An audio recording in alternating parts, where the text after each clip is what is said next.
Olá, eu sou Murilo Jacobi, esse é o professor Jacobi Fernandes e esse é mais um resumo semanal do Diário Oficial da União dos dias 2 a 6 de março de 2020. Nós começamos falando então sobre a medida provisória que foi publicada na segunda-feira, professor? Isso, na segunda-feira, medida provisória 922, que mudou a lei número 8745, além de promover alterações na estrutura do governo. A lei 8745 trata da contratação temporária.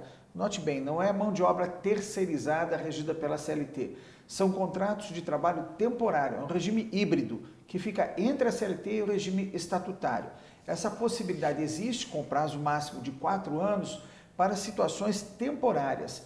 Por exemplo, eu faço concurso para professor e não consigo preencher todas as vagas. A administração pode contratar por até 4 anos. Houve mudanças substanciais nessa norma, porque além de passar a admitir a situação de aposentados, limitando a remuneração a 30% do cargo efetivo, ela estabelece também o dever de, para os aposentados, estabelecer metas de desempenho, o que traz um discurso moderno. Por quê? Porque todo servidor tem que ter meta e tem que ter a avaliação do desempenho. Também ela revoga em algumas situações a possibilidade de readmissão. Em algumas situações passou a ser admitida a readmissão. É uma norma importante que vale a pena você conferir.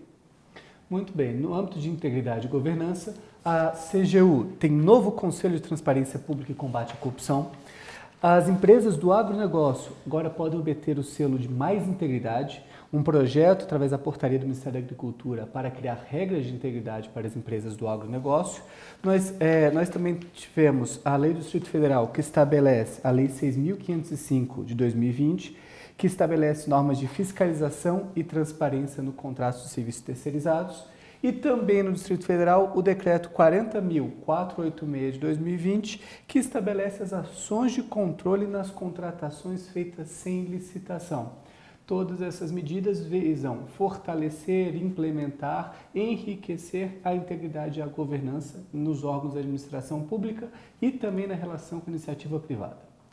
O Ministério da Justiça deu um importante passo ao editar agora, nessa semana, a medida provisória número 71 de 2020. Essa medida provisória permite a formação de TAC, Termo de Ajustamento de Condutas, com as empresas em relação ao direito do consumidor. Note bem, o empresário no Brasil é vítima de um processo legislativo absurdo.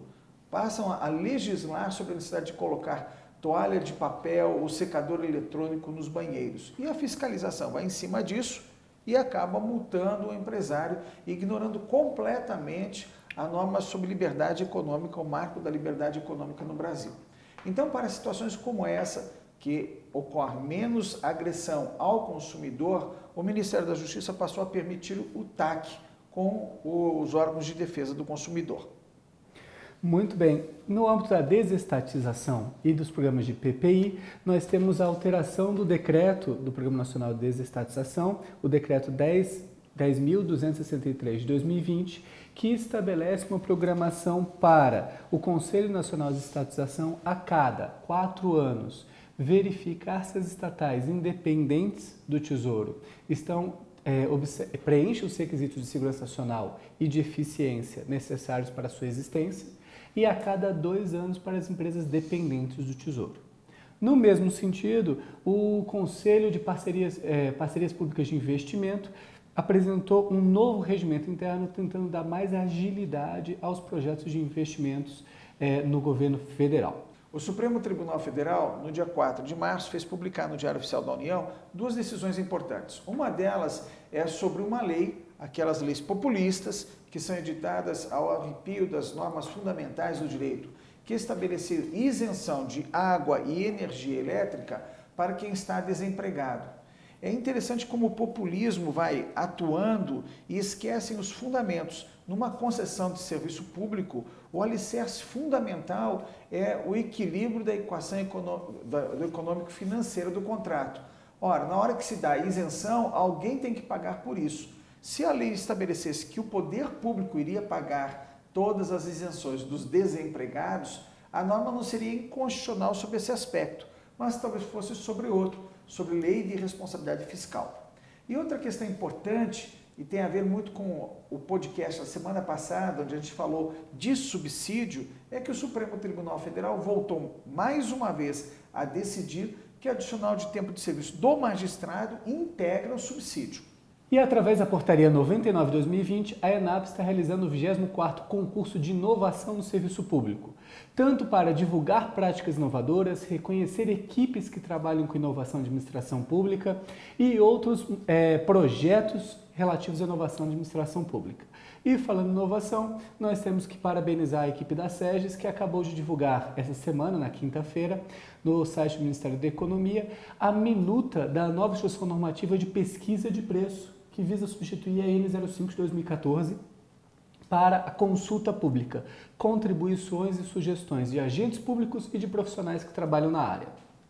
Isso. Essa semana também foi editada a medida provisória 923, que trata de brindes e concurso sobre o tema sorteio, também a proteção da poupança popular.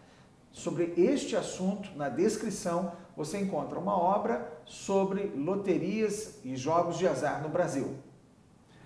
Por fim, nós temos um novo marco regulatório das organizações de sociedade civil, estabelecendo e melhorando as regras de controle e de funcionamento das OCIPs.